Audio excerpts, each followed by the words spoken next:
Good evening, everyone. I think we'll get started here. Welcome, and thank you for joining us this evening for Nutrition and Blood Cancers, Your Questions Answered. My name is Carrie Callis. I'm the Director of Programs with the Leukemia Research Foundation, and we are pleased to present this program in partnership with the Cancer Wellness Center. As a brief background about the Leukemia Research Foundation, the Foundation's mission is to conquer all blood cancers by funding research into their causes and cures and enriching the quality of life of those touched by blood cancers. Since its inception in 1946, the Foundation has raised over $80 million in support of its mission.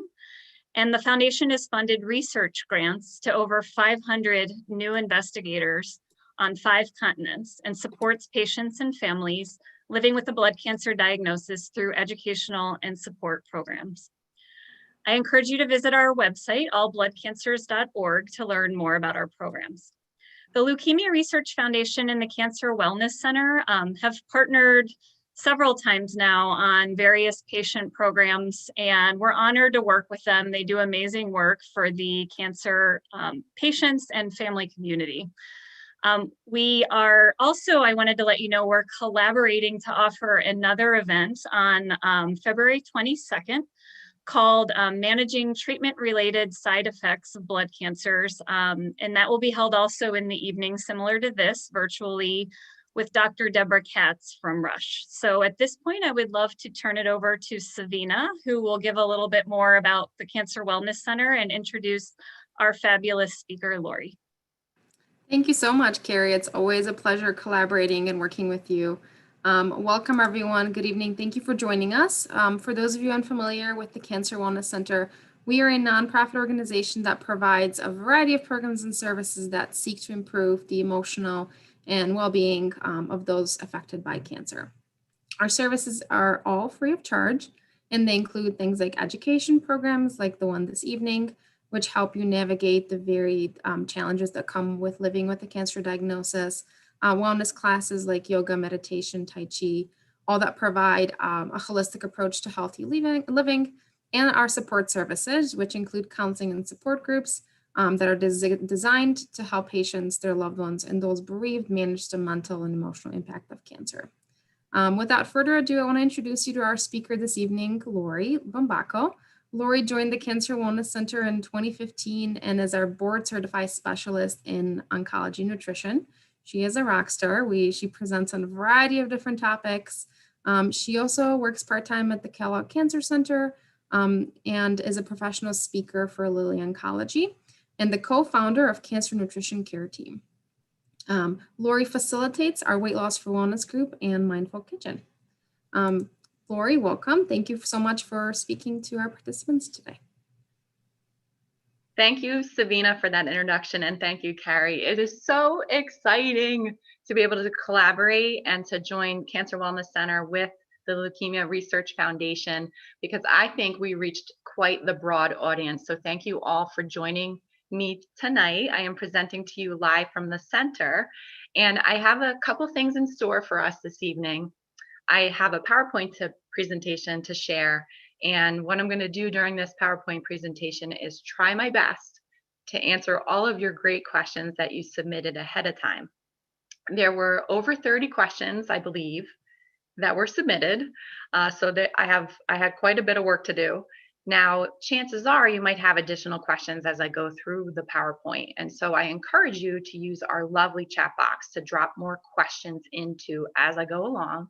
And what I'd love to do is after tonight's program, give you a summary to answer some of your additional questions or comments that you might have. So please do share. So I will be sharing my PowerPoint presentation. And then once I close that, I am going to turn my camera into our demo kitchen, which I'm standing in right now. And I'm going to assemble for you a recipe that I hope you agree is one that belongs in your repertoire as a nourishing recipe to choose. So without further ado, I will share my screen and present my PowerPoint.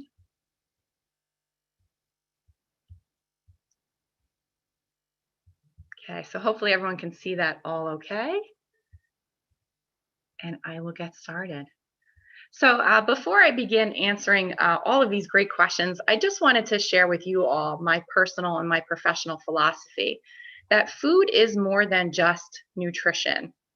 Yes, we need to eat to live, but food is essential, right, for good health and life. But food is more than that. Food is an act of self-care. So if we think about self-care, meaning the things that we need to do day to day in order to live a happy, healthy, peaceful life, then that means we need to invest some time and energy to plan and to prepare some nourishing meals. And when we do that, then we're really embracing self-care, which happens to be a good thing for us. Food also connects us with one another. So I look at food as being sort of this vehicle, right? It invites us into the kitchen. It invites us to gather around the table. And when we do that, then we sort of connect more with one another because we share in the experience. And that is all made possible simply because of food. And lastly, I think that food is one of life's greatest pleasures. I hope you agree with me. Sometimes when we stay so focused on the nutrition of food, we lose sight of the aspect that it tastes delicious. And I think when we can integrate each of these components, then we are truly harnessing the nourishing potential that food has to support our health in more ways than one. So now I'm going to move on to all of your great questions. And I'm going to start with the one that wins for two reasons.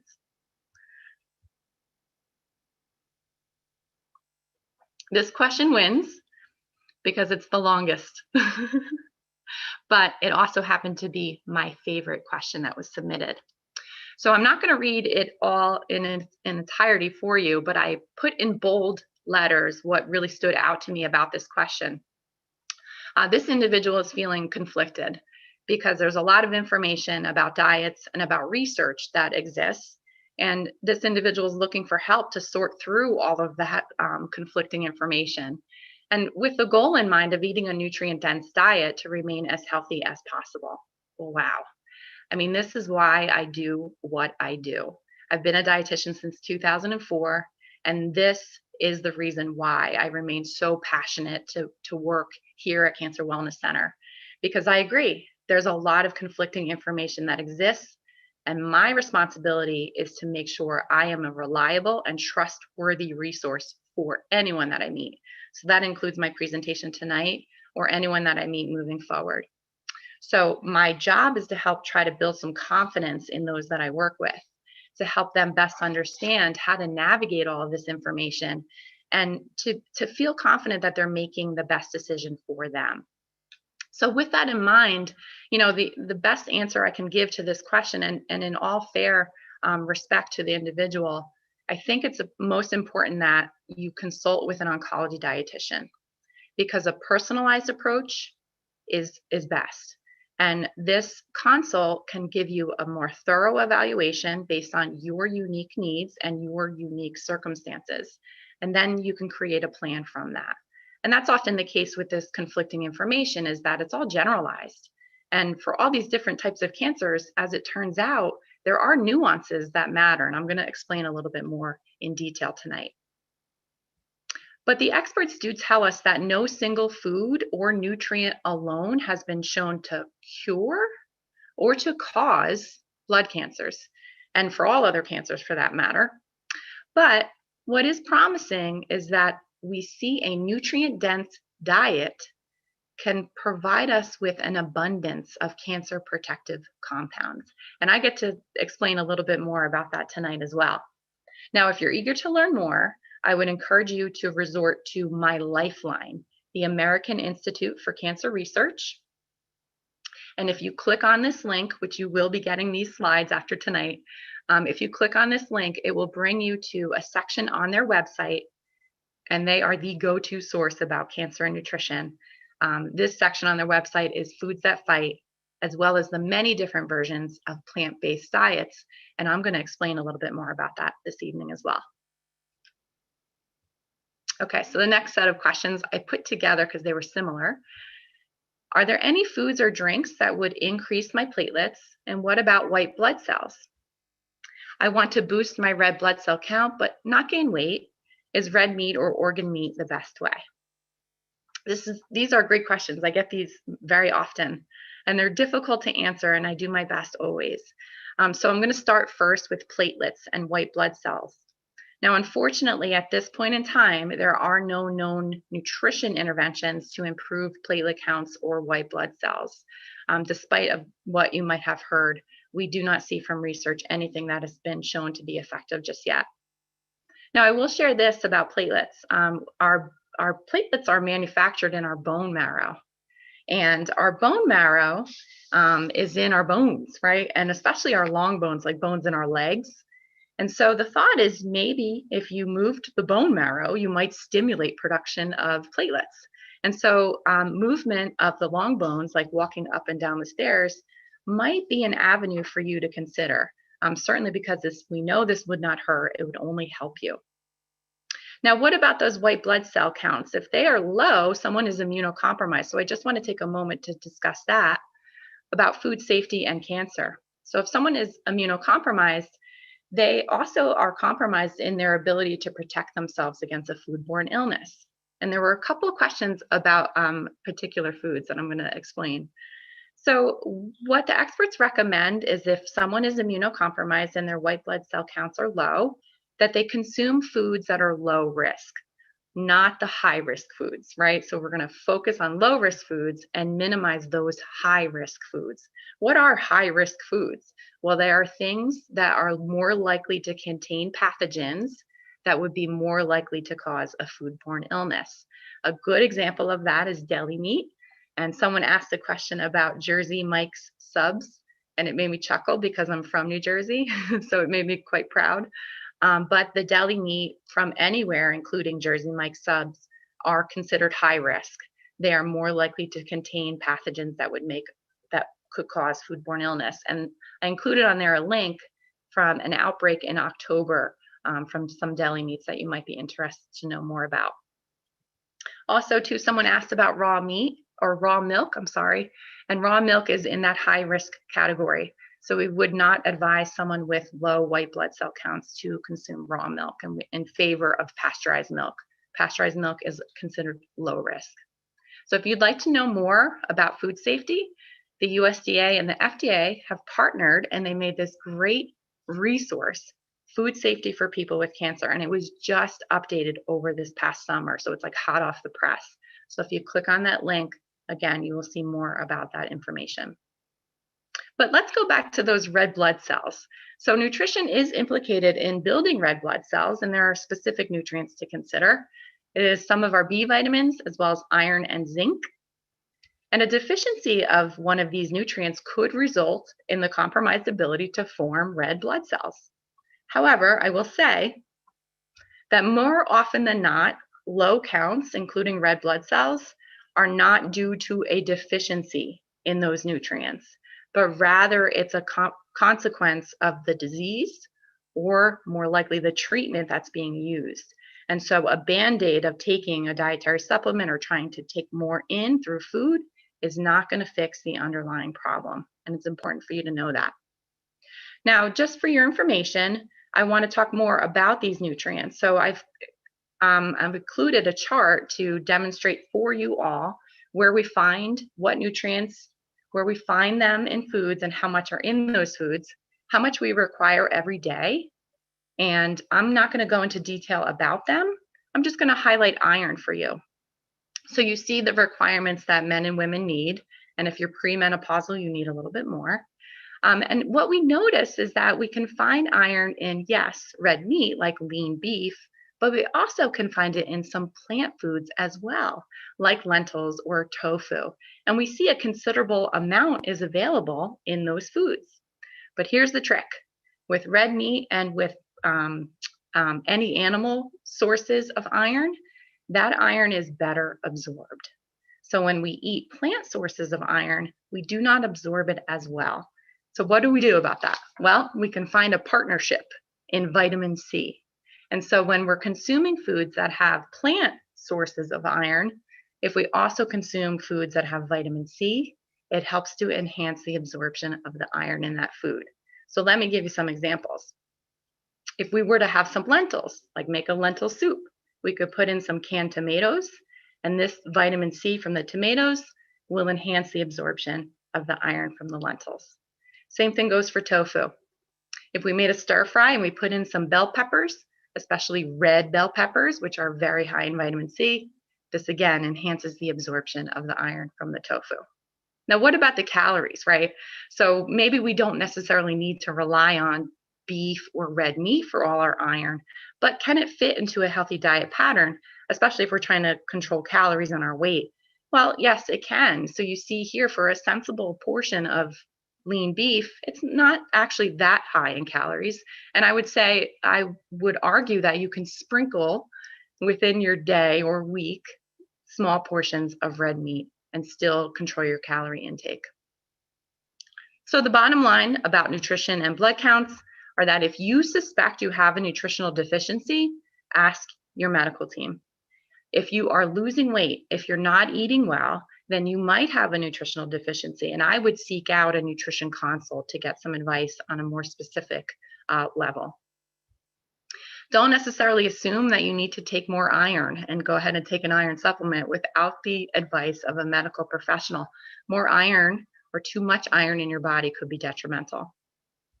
And really, I think the best takeaway is to consume a balanced diet and think about those food sources that are on the slide and will be in a handout that I'm going to provide for you. Try to incorporate them regularly. So let's move on to the next set of questions. Are vitamins and minerals helpful while on treatment? How do I know if I'm eating enough vitamins and minerals in natural foods? I happen to really like that question as well. So let's start with dietary supplements. Did you know that vitamins and minerals are considered micronutrients? So that prefix micro tells it all. That stands for microscopic. So we only require microscopic amounts of vitamins and minerals for good health. And I say this because there is sort of this misconception that if we take a lot of something, it's really good for us, or the more we get, the better it is. And that's not the case with vitamins and minerals. And we refer to this as the Goldilocks effect. So what that means is we need just the right amount for good health. Too little would be detrimental for our health, and too much could be detrimental for our health. And experts also advise that we get nutrition from food first and supplements second. Well, why is that? Well, research has shown that dietary supplements do not offer the same benefits as eating the whole food source of the vitamins and minerals. Whole foods provide us with this package of nutrients. So our bodies are able to absorb a range of more than just the vitamins, but minerals and antioxidants, as well as phytochemicals. And all of these things are in this package that work together for our health. And in fact, there's this concept of synergy that exists within a whole foods package. So you might have heard that expression, 1 + 1 = 3, or the whole is greater than the sum of its parts. That's the concept here, that this package exerts a synergy. So what's within that package, they all help one another, like a team sport. And a dietary supplement will never compete with that. So when we isolate ingredients from foods and put it into a dietary supplement, it doesn't work as well in our body as if it would in the natural food form. So what about in cancer specifically? Well, there's mixed results, no surprise here, right? This conflicting information. But overall, what the research has shown is that it's not, vitamins and minerals specifically are not likely to improve prognosis or overall survival. And that's why our major organizations like the American Cancer Society and the American Institute for Cancer Research, they recommend that we do not rely on dietary supplements for any sort of cancer protection. If you do want to take a multivitamin, discuss it with your medical team. And I would advise that you choose one that does not have a super high dose, right? So we can determine that by looking at the percent daily value. And if it's 100% or less, it's generally safe to take. But I mention this because I've seen some dietary supplements on the market that have like 3,000% of what we need every day. And that might be harmful for us. Now, specifically in blood cancers, I just wanted to highlight 2 studies that I thought were interesting and would like to share with you. The first was that this study was done over 10 years ago, so it's quite dated, But they gave vitamin C in very high doses through IV, and it was a pharmaceutical like supra dose of vitamin C. And they gave it before anti-neoplastic agents, so before chemotherapies, and more than just one type of chemotherapy. And what it showed is that it weakened how well the chemo worked, specifically in leukemia and lymphoma cell lines. So that's like heed for caution, right? We see that probably too high of the dose is harmful. A low vitamin D status is associated with reduced survival in those with multiple myeloma. That may be interesting for some of you. So the bottom line on dietary supplements is that if you are considering taking any, which chances are there are a good number of you out there, just discuss it with your medical team. We just want to know about it so that we can advise you on the safe use of them. They are not without risk, right? I just demonstrated that. They can interact with treatment, they can interact with prescription, and they can also interact with over-the-counter products. If you are curious to know more about your vitamin D level, you can ask your physician or medical team to check your blood level. It's a separate lab work and you might have to pay for it, but it gives you an understanding of your baseline to determine whether or not you need to take a vitamin D supplement. And experts do advise that a prudent diet can supply all of the essential nutrition that we need for good health. And that's sort of my job. My job is to make sure you're eating a prudent diet. So what would that look like? Well, I want to introduce this concept of nutrient-dense eating. So nutrient-dense food is described as those foods that contain a significant amount of nutrition, like they are just packed. Tons of vitamins and minerals and phytochemicals, antioxidants, all within a relatively low amount of calories. And what are examples of these nutrient-dense foods? Well, it's the plant foods, go figure. The plant foods that are minimally processed. So when we look at vegetables and fruit and whole grains, beans, lentils, nuts, and seeds, those are all nutrient dense. And the least processed they are, the more nutrient dense they are for you. So I also want to bring up this concept of the SAD diet. And perhaps if you've heard me speak before, you've heard me use this expression. I didn't come up with it on my own, but I think it's so worth repeating over and over. The SAD diet is an acronym for the Standard American Diet. And it describes it quite well. It's SAD because it's poor quality. But recent research suggests, and this study was just published in November, that cancer survivors are no exception. They are also eating a SAD diet, so poor quality diet. And specifically in this study, they surveyed thousands of survivors and they found that they're not eating enough whole grains. They're not eating enough greens or beans or even omega-3 fats. Those are the healthy fats that we find in fatty fish like salmon. That, along with eating too much of our really ultra processed foods, so things that are too high in sodium as well as saturated fats. So we have some work to do, you see. So if we were to try to pursue nutrient density, I think this is really the most important slide. And if you take anything away from me tonight, hopefully this is it. If you're trying to improve nutrient density in your diet, which we all could do, this is one single easy way to go about doing it. Take a look at this plate.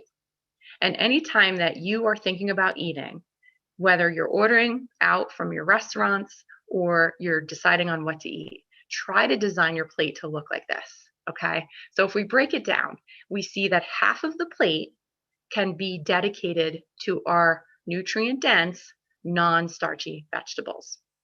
And then we're going to take the remaining half of that plate and divide it in half again.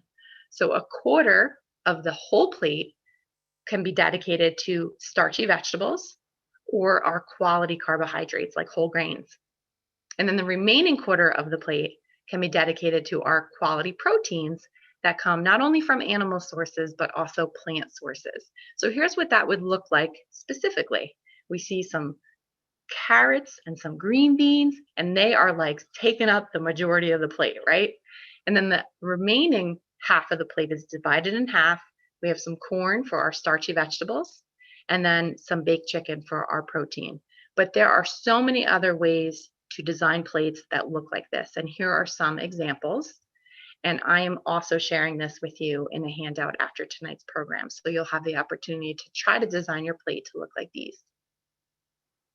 Okay, so I'm going to move on to the next question. How do I lose weight in a healthy way? And there's some other questions here. What about Weight Watchers? How do I lose more weight after I've lost a considerable amount and I've hit a plateau? What do I do? Great questions. Well, let's first start with what is a healthy weight? Well, in research and clinicians, most of the clinicians I work with, they define a healthy weight using classifications. And so the two biggies are BMI, or body mass index, as well as ideal body weight. Well, these two methods of classifying weight are flawed, and that's been recently discovered. So it is quite possible to be at a quote unquote normal weight according to these classifications, but be unhealthy. Or someone could be overweight according to these classifications and be completely metabolically healthy. So what research is now looking at is how to evaluate this better. And I use this in clinic as well as at Cancer Wellness Center. We look at body composition. Body composition measurements provide a more comprehensive evaluation of somebody's health, more than just their weight. So we'll use things like waist circumference, because as it turns out, where you carry your weight matters for health. And we also will look at body fat percentage. So there are some scales, and they're relatively accurate, and they can help us determine what someone's weight consists of. What kind of weight are they carrying around? And so in your handout, I'm going to include some additional information about that, especially how to measure your waist circumference if you're interested.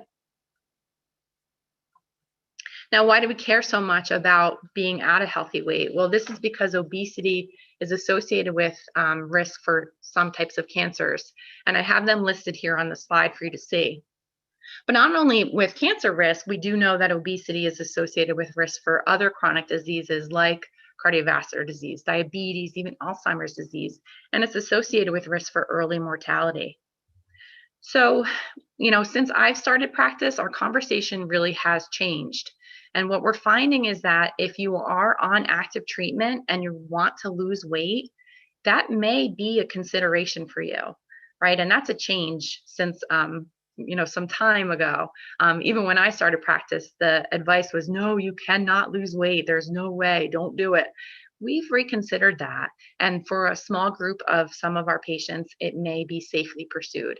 If you think that that is you and you'd like to do that, please just check first with your medical team and see if that's worth considering. So how would we pursue a healthy weight? What's been found through the research is that a realistic and sustainable weight loss is best, anywhere from about 0.5 pound to maybe up to 2 pounds per week for about 6 months. And we do this by creating a calorie deficit. But then what happens around 6 months is most people will hit a plateau. Plateaus are normal. They're expected to happen. So creating a calorie deficit is really all about moving more and eating better within a healthy lifestyle, right? Not one of the fad diets. It's a lifestyle change. So eating better, I would say 2 single ways to eat better are to improve the nutrient density in your meals, like I described, and to control portions. So to simply eat a little bit less.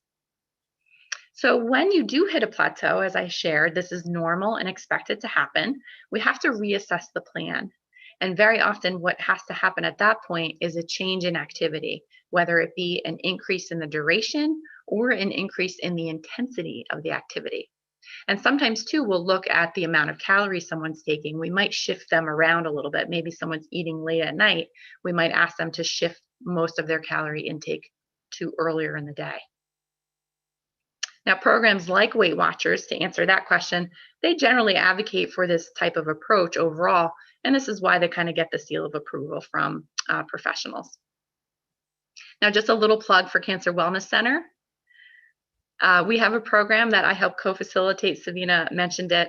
It's called Weight Loss for Wellness, and it's an integrative program with myself and a licensed counselor. My lovely colleague, Debbie Cronenberger, helps with that.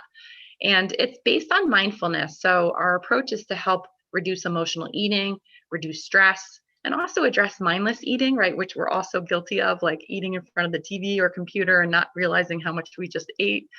So we give a lot of information, and it is a support group. So each week, members in the group make commitments to one another.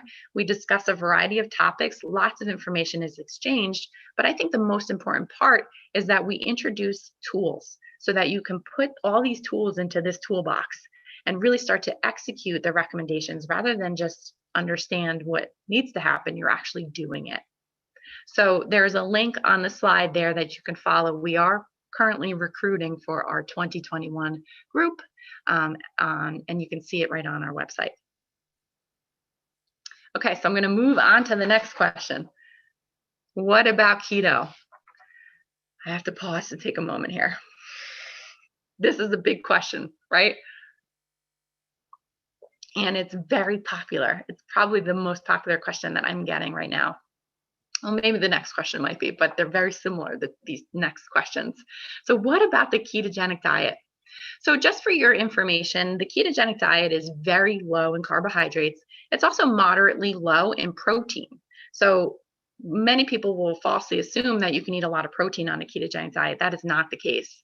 It's mostly fat that you're eating. So carbohydrates are in all foods that we eat, provide our bodies with an efficient fuel source. Our bodies really love them. So whether it be a cancer cell or a non-cancer cell, it wants to use carbohydrates for fuel. Now, if we eliminate all the carbohydrates in our diet, our body needs to resort to something else to live off of, right? So what happens is we break down fat stores and we manufacture ketones as a result. And then the body then is going to have to use ketones for its fuel source, which isn't as efficient as carbohydrates. Now, just for your information, the diet itself was initially discovered as a treatment for pediatric epilepsy a long time ago. So here's what a couple meals on the ketogenic diet would look like. This is a burger on a stick, basically. And what I want to point out is the condiment on the side, that's mustard. But it's not just any mustard. It's mustard mixed with oil. It's mixed in with butter as well. So it's really ramping up the fat content. Now, you might be wondering, what about bread? Well, with keto, they get very creative with some of their recipes. And this particular recipe for bread is calling for cream cheese, oil, as well as cheese, an egg or two, and then maybe a little dash of flour. And that's the type of bread that is on a ketogenic diet. To me, not very appetizing. Okay, so there are some concerns about the ketogenic diet. Cancer cells have demonstrated metabolic flexibility. So what this means is that, like, think about how cancer cells operate. They don't like to play by the rules. And if you try to structure some rules around them, they will adapt to them and still even conquer those rules. So if we took out carbohydrates and glucose from our blood, it will use whatever it needs to. And this has been demonstrated in research, specifically in a subtype of diffuse large B-cell lymphoma. It has shown in research that this subset or subtype has used ketones for fuel. The only exception that it seems like a ketogenic diet might offer some utility with conventional treatment is for a rare type of a brain tumor called glioblastoma. Now, this next slide is quite busy, but I still want to demonstrate the point of this slide. So this is a nice review article that was published within the last year, and it's a summary of all of the different studies that have been done so far in the different cancer types with ketogenic diet and what they found. So what I want to point out are in the preclinical studies, in the preclinical studies, it's mostly for solid tumors, so especially brain tumors, right? Because that's where we see there's this exception that the brain cells, they operate different metabolically. They're not as flexible as the rest of our body. So the only preclinical studies I found for blood cancers are this AML.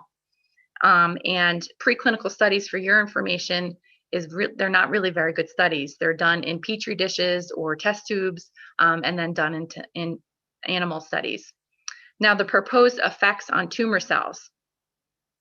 If you notice here, proposed effect on tumor cells, in 60% of the time, it seems like the ketogenic diet might be anti-tumor, but that 60% of the time is very likely for all of those brain tumors. So it kind of skews those results. But I would say this pie chart is almost split in half, where half of the time it seems to work and the other half of the time it doesn't work. Not only does it not work, but it might be pro-tumor, where it's actually fueling the cancer cells, as I mentioned in the last slide. So we see that there might be no effect, pro-tumor, a severe side effect from a ketogenic diet. There's no clear data. They're not really sure. So this is enough concern for me that more research needs to be done, right? We don't have enough clinical studies where it is with humans, and we certainly don't have the quality of the data that we need to advise on this. Now, ketogenic diet does have some side effects, and it's not without risk. People that I've worked with that have tried it have become constipated. We see even in the short term, just a matter of a few weeks, that it could impair bone health. I think it's tragic in that it omits the cancer protective compounds that we know exist in plant-based diet, right? Those phytochemicals especially. The contraindications for a ketogenic diet would be someone who is drastically losing weight, not eating well, malnourished, losing muscle mass. This can compromise that person even further. And also what happens on a ketogenic diet is you build up a lot of uric acid, and this can cause kidney stones. So the bottom line on a ketogenic diet, I think this summarizes it very well. And this I took from, and I'd love to share the data with you if you need it. This is from an author of that article with the review of all those pie charts. And they stated that to further clarify the mechanisms of the ketogenic diet as a therapy and to evaluate its application in clinical practice, we need to know more. We need more molecular studies. We need more uniformly controlled clinical trials because it may be dangerous at this point. We're not sure. So along those lines, next question is, what about sugar? Okay, so this is very similar, right? We just were talking about carbohydrates and sugar. And so I thought this would be a good question to follow with. Now, sugar and cancer, I would say, I think the bottom line is that if you're evaluating what you're eating, I would evaluate if it's a healthy choice for you based on the type of sugar that might be in it, as well as the company that the sugar keeps. Okay, so think about that. Cookies, soda, refined carbohydrates like white bread, probably not the best kinds of sugar, doesn't really have great company along with it, right? It's the opposite of nutrient dense. Those are nutrient poor choices, and they really could take the place of cancer protective foods if we're not careful. So the experts advise that we limit added sugars to 6 up to 10% of our calorie intake. Our new dietary guidelines of Americans are probably going to drop that number lower to 6%, which seems more appropriate for us. So what that translates to is about 6 to 9 teaspoons or 24 to 36 grams of added sugar per day for women and men respectively. So let's see how quickly added sugars add up. So what I thought I would do is just take a nice protein shake that's on the market. Sounds like it's healthy, right? It's protein. And put next to it the food label, the nutrition facts panel. So here we have now this great information about the added sugars to this product. And you see it's 37 grams of added sugars. So that's in that one serving, that bottle, we are now getting a little over 9 teaspoons of added sugar. So that's over the limit for women and basically right there for men in this one single bottle. So yes, we want to reduce sugar in our diet if we can help it. I like to recommend these sugar swaps, and essentially what you're noticing on the choices on the left, they're processed foods, right? The store-bought dressings and sauces. Why not make your own if you can? Sodas, juices, beverages that are sugary. Replacing them with infused waters or sparkling waters, great options. Good old dessert that's sweet, like cake and pie and ice cream. If you can learn to savor how sweet local seasonal fruit is, I bet you can make some substitutions. And yogurt, I think sometimes some of our yogurts on the market are just as sweet as dessert. So could you buy plain and just add that much less by drizzling in some honey or maple syrup on your own? So the bottom line on sugar and cancer is that we do want to minimize foods with added sugar in favor of nutrient-dense choices. It makes a lot of sense. But keep in mind what I mentioned with the ketogenic diet, that cancer cells have demonstrated this metabolic flexibility. So don't just assume if you're cutting out sugar that you're curing your cancer. It's much more complicated than that. But added sugars are not quality foods, right? They're poor quality. So we do want to minimize them if we can. And I think this is a nice reminder too about diet in general. If we try to target a single pathway, we've seen that in the past. This is not the cure for cancer. They have to target multiple pathways, and they have to use multiple treatments in order to effectively manage and treat and cure cancer. And diets are no exception to this. Now, if you'd like to know more about added sugars, the American Heart Association has really taken the lead, and there's a lot of great content that they have on their website. You can just click on that link to see. Okay, so next question, how to improve immune function? Really great question. And then how does alcohol affect my immune system? So our immune system is complicated. It's a really complex balance of a lot of different factors, and specific nutrients have been shown to be implicated to support the proper immune function that we have.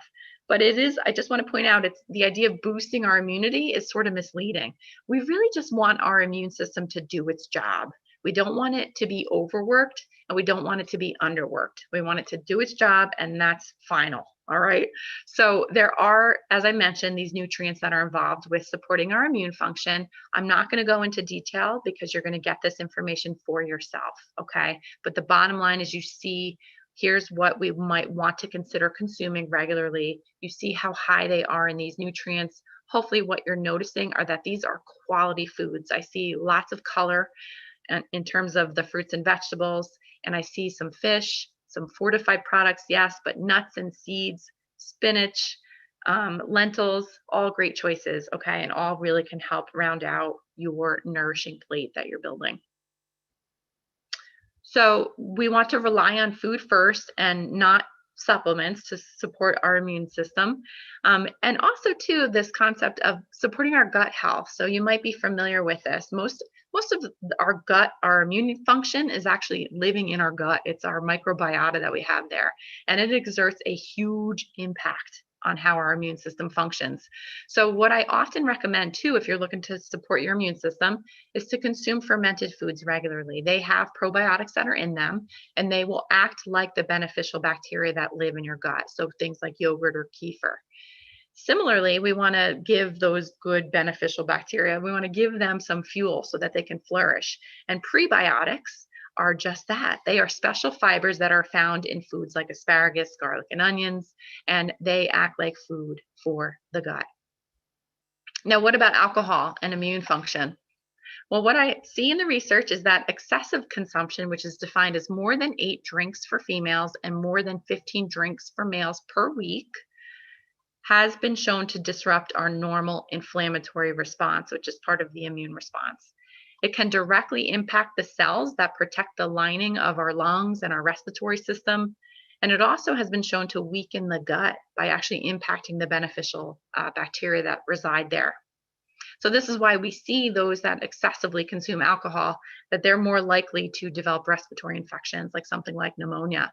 Now, the debate is still out there with other levels of consumption. So we don't know yet if someone's moderately consuming alcohol or having small amounts of consumption, how much is this impacting our immune system? There's still some conflicting information in the data, and we just don't know yet. So how about foods that might make my immunotherapy work better? I was really delighted to see this question. I think it's a great question. It got me looking at the research.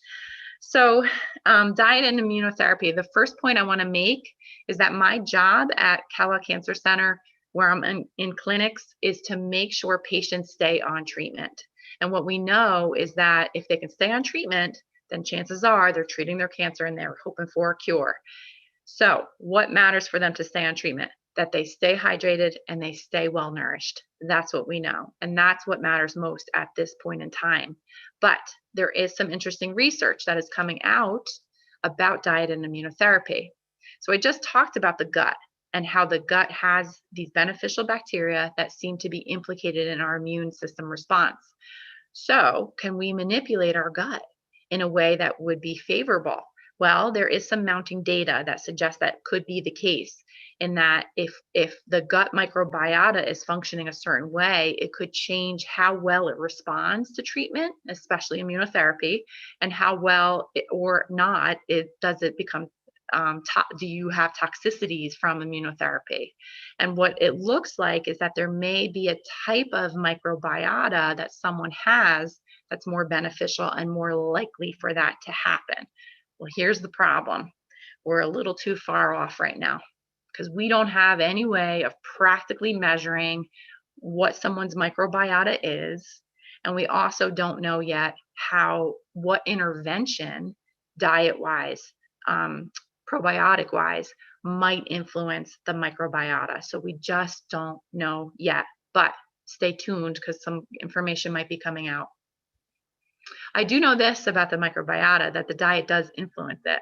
And there are certain ways that we can eat that can create a shift towards a more favorable balance of the microbiota. And the shift can occur in only a matter of a few days for some of us, okay? So what shift does it take to have a beneficial microbiota? Well, no surprise here, not to me. We would need to minimize SAD diet components, right? Step away from the SAD diet.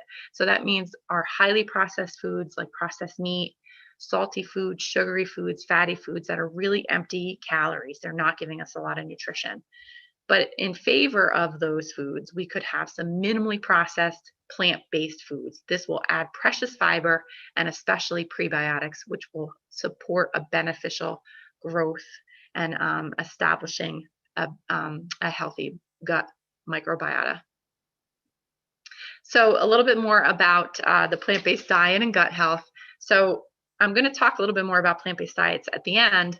Our whole foods that are minimally processed, that are plant-based, are on the slide there. Think of your whole grains. I give you some examples here. Think about eating the rainbow. And I'm not talking about Skittles, right? I'm talking about fresh fruits and vegetables, beans and lentils, nuts and seeds. They really are all great choices, and they are nutrient dense, and they are going to fuel your gut in the right way. I mentioned earlier prebiotics. Those are the special fibers that are found in some foods that act like fuel for probiotics or the beneficial bacteria that's in the gut. And then we can also eat probiotics. So fermented dairy, fresh sauerkraut, kimchi, kombucha. These have live active cultures and they act like beneficial bacteria when we ingest them regularly. Now, another good question, what can I eat to reduce bloating and promote digestive health?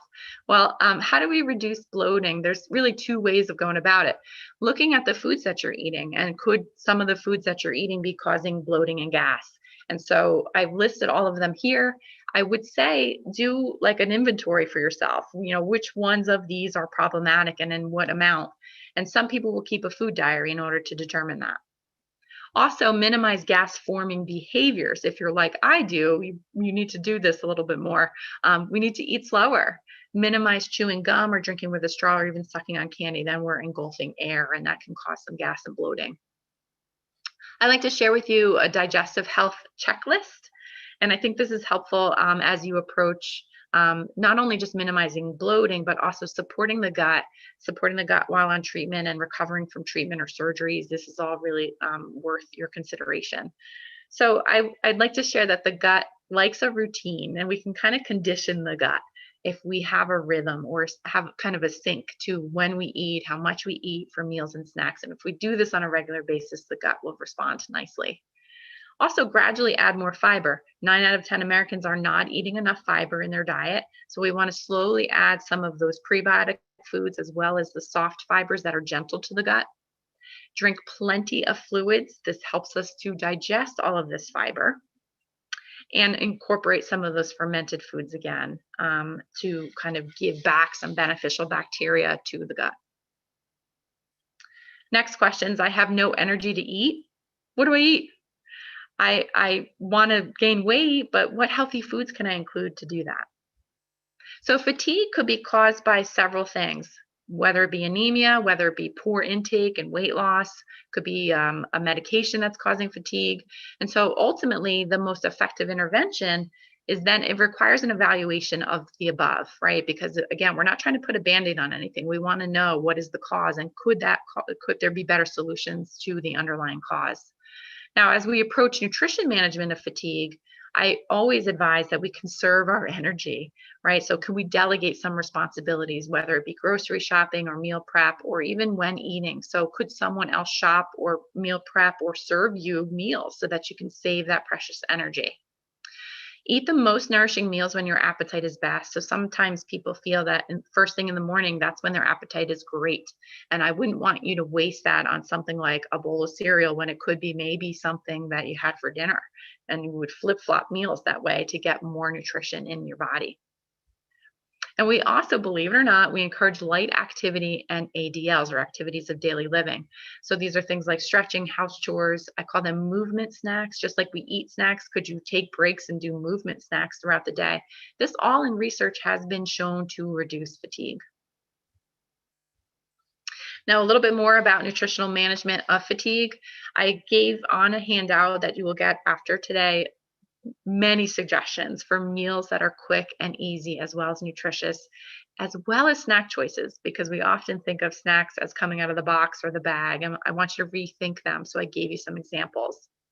Some foods that are helpful to gain weight, but also give quality in terms of the calorie content are avocado, are nut butters, olive oil, and using extra olive oil, and then fatty fish like salmon. So fatty fish has been shown to help preserve our muscle mass. And so incorporating these foods regularly can help you do that. If you're trying to gain some weight, I love the idea of an energy bite recipe, which I also included in the handout. And it's an easy way in just literally a bite-sized snack to add a lot of quality, high calories to your diet. And a nice research study showed that in fact, we can reduce fatigue by eating more fiber. Go figure. So I have in the handout a bulgur salad recipe that you literally do not even have to cook. It's delicious. But other high fiber choices are on the slide there, snacking on nuts and seeds or fresh fruit. So next slide, what are the best foods to lessen neuropathy? Unfortunately, there are no known interventions for the role of nutrition in neuropathy. So this is why ASCO, the American Society of Clinical Oncology, in their guidelines have stated that there is insufficient evidence to support non-pharmaceutical interventions. Additional research is warranted. And trust me, they've looked at everything. You know, I wish nutrition could cure this, like the B vitamins or alpha lipoic acid. They've looked at glutamine, omega-3s, vitamin E. Nothing seems to have panned out significantly. Complementary modalities seem to hold some promise, though. So if you are curious, I would look into acupuncture, manual lymph drainage, physical therapy, and go figure exercise. This seems to help in the treatment of neuropathy. What is the best food for maintaining a bowel movement while on Revlimid? And I'm assuming staying regular if constipation is an issue. So that's how I answered this question. So how do we train the gut again to go? Consistency is key, right? We want to think about that routine that the gut likes. So if we can be pretty consistent with how much fluid we're taking in, how much activity we're going about day to day, and gradually increasing fiber at meals and snacks. Warm fluids promote peristalsis, or that's the movement of the intestines. And so incorporating hot beverages like tea and coffee, or taking some broth, warming up your prune juice, or even having some hot cereal, especially early in the day, this may help someone stay regular. Also, as I mentioned, most of us are not eating enough fiber, so could we slowly, gradually increase more fiber to our goal? And the highest choices of fiber I've listed on the slide there, like wheat bran and beans and bulgur. And a patient of mine recently shared a recipe for what she calls constipation paste. And she swore by this. And so I've included this for you also to consider. And she said it was delicious. And so you can take a look at that for yourself as well. Okay, next question, how do I deal with IBS? So IBS is irritable bowel syndrome. And this dietitian's understanding of IBS is that it's a highly prevalent problem and it affects the large intestine. So the symptoms are often cramping, bloating, or a change in bowel habits. IBS occurs in a couple different forms. You could have IBS with constipation, IBS with diarrhea, or a combination of the two. And diet is only one factor that's involved with IBS. So we see that stress as well as hormones are involved. So I want you to take that into consideration. What I recommend with IBS is a food journal. So if you could write down what you're eating day to day to see, is there a pattern to be established with the foods that you're eating, when you're eating them, how much of them you're eating. It's amazing and remarkable how many solutions people have come up with that I've noticed simply by going about it this way. So I've included an example of a food and symptom journal for you to see. Now, the low FODMAP diet is relatively new in the world of research, and it's a short-term diet that eliminates, it's attempting to detect trigger foods. So these FODMAPs are groups of sugars that are not completely digested for some, and you test them in phases so that you learn which ones of those groups of sugars and how much of those groups of sugars you can get away with eating. The Monash University and the low FODMAP diet, they've really kind of taken the lead on this. And so I've included a link for you to learn more about that. Now, a couple concerns about low FODMAP. It may exacerbate disordered eating because it's a restrictive diet. So if you have a history of an eating disorder, I would not advise you do this without medical advice. And with that being said, I do think that a low FODMAP diet should only be done with professional guidance. I would not advise anyone do this on their own. It's so restrictive and it could be harmful for some, especially someone who is malnourished. It could exacerbate that, right? Because we're not eating a lot of foods. So it's so restrictive. So there could be inadequate amounts of calories as well as some other components of the diet. I think it's socially isolating, right? Especially this time of year, maybe if you're celebrating around the holidays, you wouldn't be able to have a slice of apple pie, for example. And is that necessary if you otherwise can handle it? And it may also create gut dysbiosis. So this is what we don't want in the gut, where there's this unfavorable amount of detrimental bacteria. We want more of the beneficial bacteria. And so a low FODMAP diet, especially one that's pursued for too long, could create gut dysbiosis because you're taking out a lot of those carbohydrate foods. So complementary approaches for IBS to consider. They have looked in the research at probiotics, specifically bifidobacterium and lactobacillus. We don't really have enough evidence, but it seems like it might hold some promise. Peppermint oil as well may improve symptoms. There's been mixed results in the research, and I would give a word of caution that non-enteric coated forms could cause or could worsen heartburn, so you need to know that. Also, hypnosis and acupuncture have been looked at. Now, if you want to try probiotics or peppermint oil, please, again, ask your medical team. Probiotics may be contraindicated for some of you. What do I recommend for chronic diarrhea? So with chronic diarrhea, I think first and foremost, I'm not a physician, so I would have a gastroenterologist evaluate you. I certainly would be concerned from the nutrition perspective about hydration, and I included in your handout some recipes for homemade solutions that, if you'd like to try, are hydrating. Consider that food symptom diary that I brought up earlier. This can help you identify what might be your trigger foods that are causing the diarrhea. And in general, we know that there are like offensive foods that can trigger diarrhea, and that is high fiber foods, high fat foods, and often lactose. So sometimes you might want to try to eliminate those or look at those as you're creating your food diary. So the best approach is to consume small, frequent meals with soft fibers like banana, rice, applesauce, and toast. They're great for the gut. They help form up a loose stool. And also people have tried nanoflakes, and nanoflakes are basically dehydrated banana, and they can be added to a variety of foods, and they help to form a more formed stool. And then when someone has chronic diarrhea in the clinic, a bell goes off in my head. I think, oh boy, we got to look at some of those electrolytes and minerals like potassium, magnesium, and zinc. So they should be evaluated if you've had long-term chronic diarrhea. And you could certainly consume foods that contain potassium, magnesium, and zinc, and I've included them there. And I specifically chose those because they are gut friendly. So this is another really popular question at the moment. Can you speak to your thoughts on fasting overall?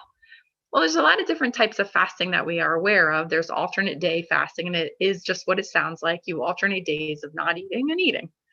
Then there's modified fasting. So on those fasting days, instead of not eating, you eat about 25%, maybe 20% of the calories you need, and the rest of the days you eat as much as you want.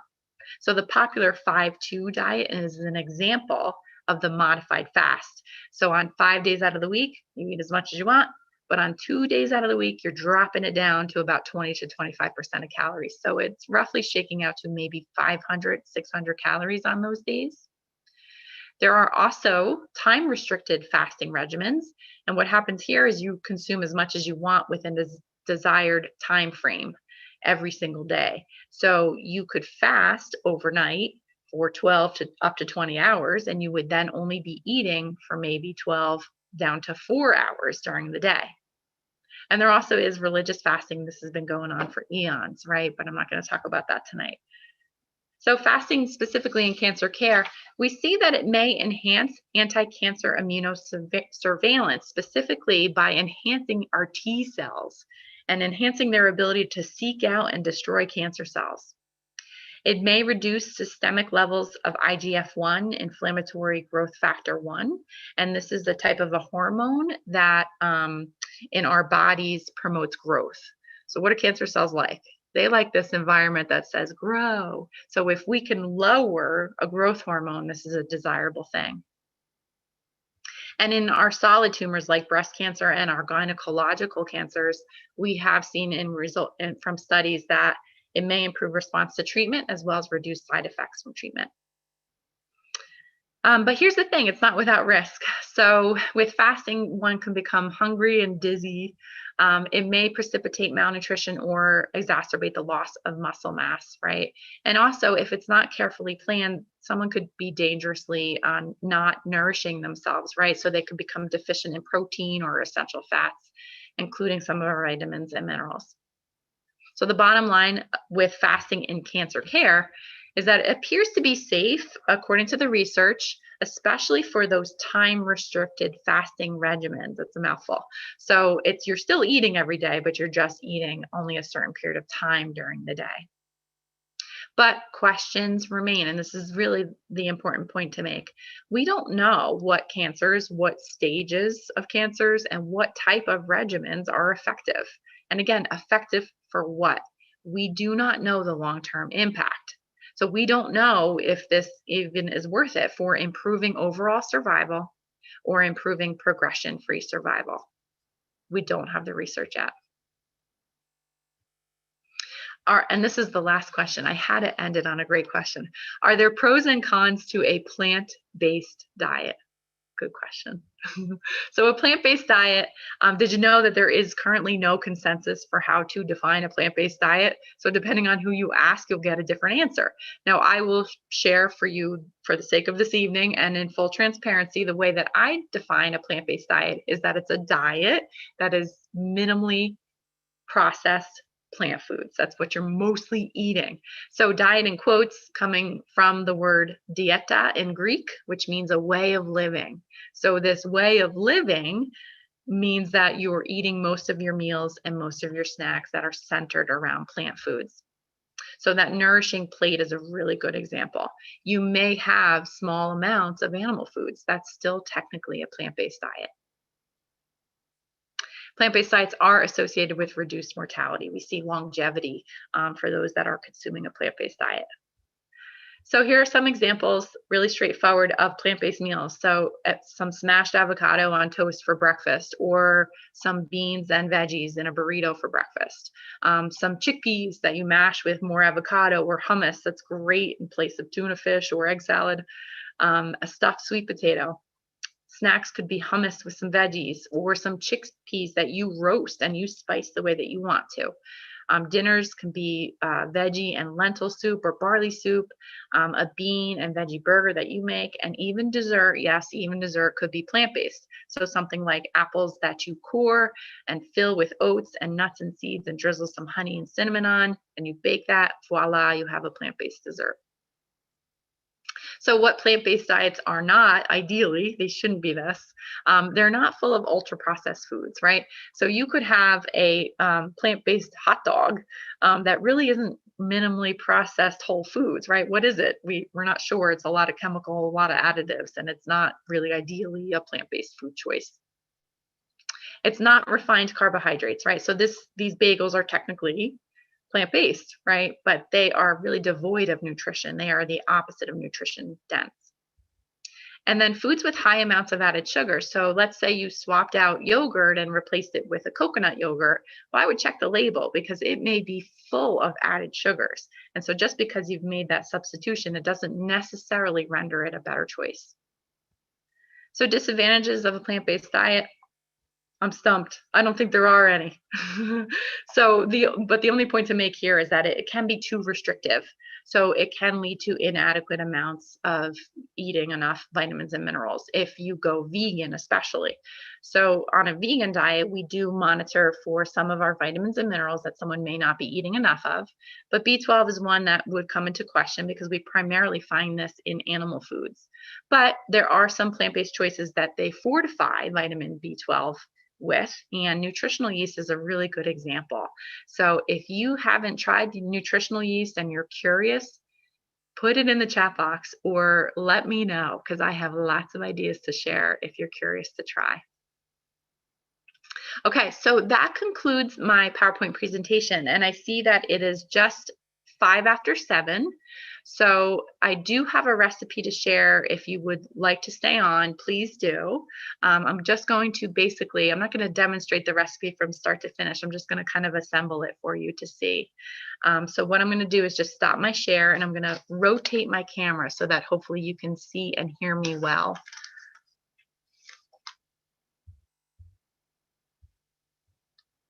And hopefully you're as hungry as I am, or maybe you're eating dinner while I was presenting. I don't know. Okay, so I'm going to swing this around and make sure you can see. And I'm going to have to tilt the camera.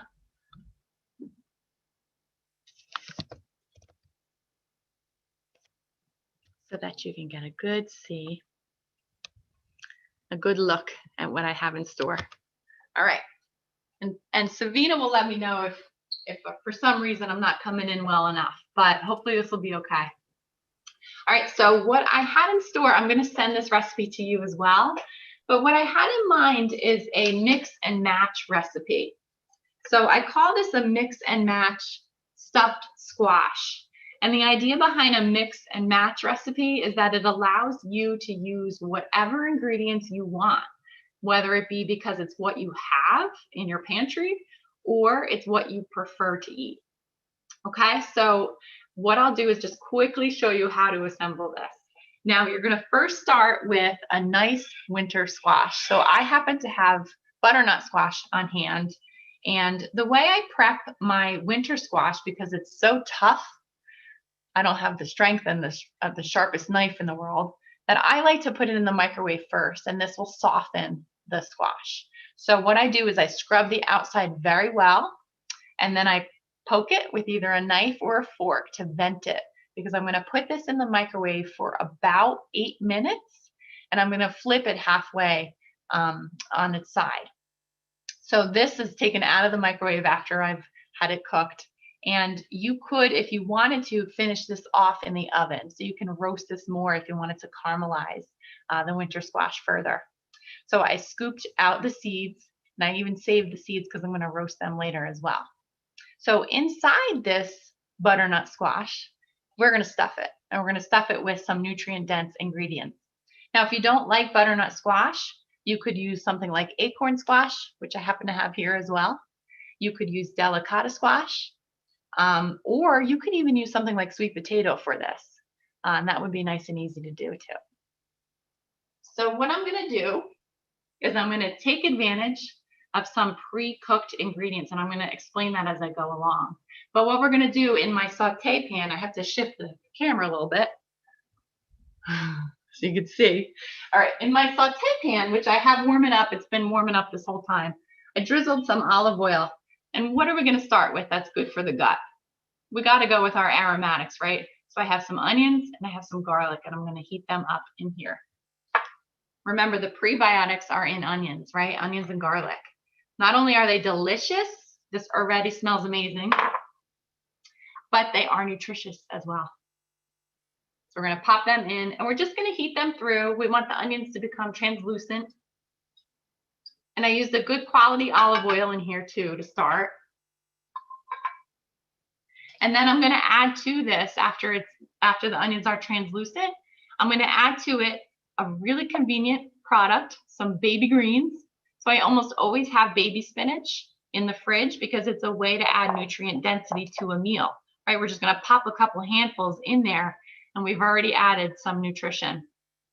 And then I'm going to add to that some beans or lentils, and then some whole grains. Now, what I like to do is take advantage again of convenient foods or foods that I've already pre-prepped, right? So let's say I cooked some farro last night. I could cook extra and use it in this recipe today. All I would have to do is take it out of the fridge. It's already cooked. So now I just have to heat it up in the pan. I could use canned beans, right? Or if I had some dried beans and I cooked a batch, I could freeze my dried beans, again, using them as another meal option later in the week. So I happen to have some lentils in the freezer, and that's what I'm going to use. So this is working through. Smells delicious. I wish you were here with me. And I'm just going to go ahead and add a couple handfuls of my baby spinach. If you wanted to use another green in here, you certainly could. And you could add as much as you want, right? Because we know that this is going to cook down. And then, or you could use baby arugula if you wanted to. You could use other cut up vegetables if you wanted to here. The idea is it's mix and match. So you get to decide what you might like. So we're just going to let that cook down.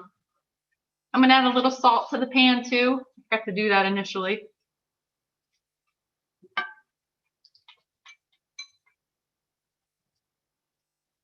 I'm going to have enough for me and maybe Savina if she wants some.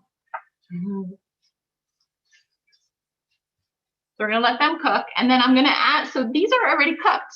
I have some wheat berries, right? They're just left over from last night. So all I'm doing is just heating them up. That's it. And it's about a cup. You'll see the exact recipe.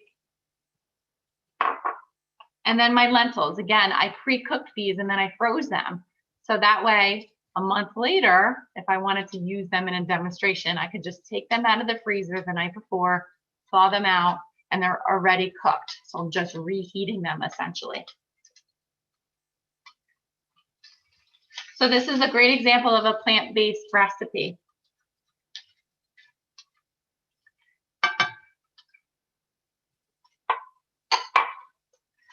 And it smells great.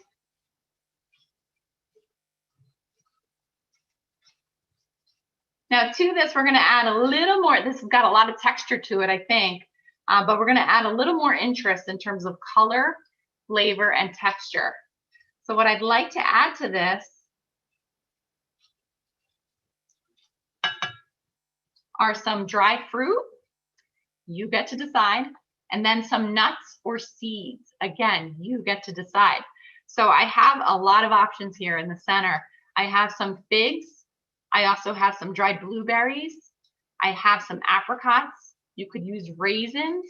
I also happen to have goji berries, very high in vitamin C, and I'm going to use them tonight.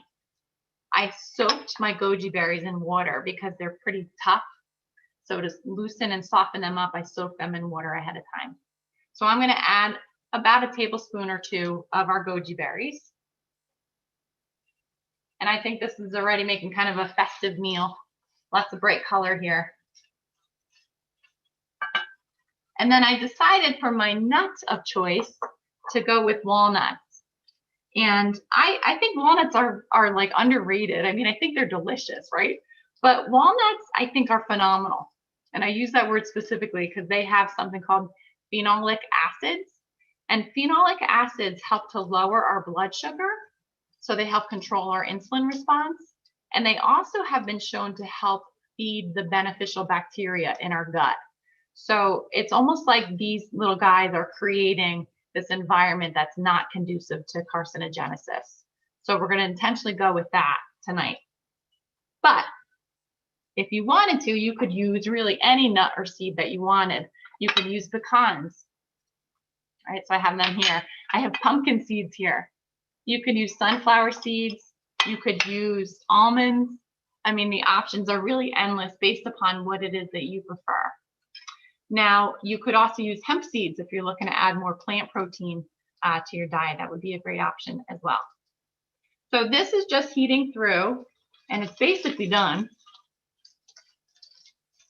So I'm going to take it off the heat now.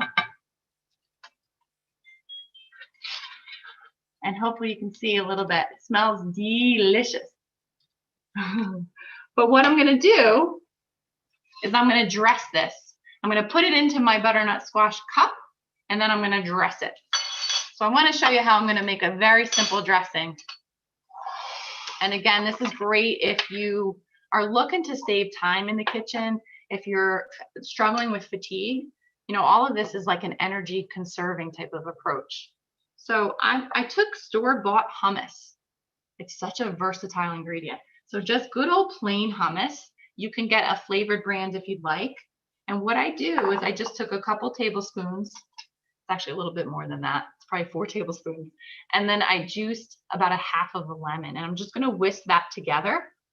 And I've made a nice little sauce or dressing to go on top of this. So we're just going to whisk that through. And you could add water to this if you wanted to make this more thin. You could, as I mentioned, use a different type of hummus flavor if you wanted to try something different in terms of flavor. So that's a little thin, I mean a little thick, but I'm going to be okay with that. So I'm going to take now my butternut squash cups that I've hollowed out, and I'm going to fill it with my saute pan mix. And this is how we're going to serve it, just like that. And this could serve as a meal or a side dish. I'm going to take some of those onions out. And then I'm just going to drizzle some of this sauce right on top so that you can see. And we have, now you could taste this if you want to add some salt and pepper to it. If you're not happy with the flavor, it probably will need a little salt and pepper, so I'm going to give that a try after. But I'm going to move this over so that I can show you the finished product. I'm going to bring it on over.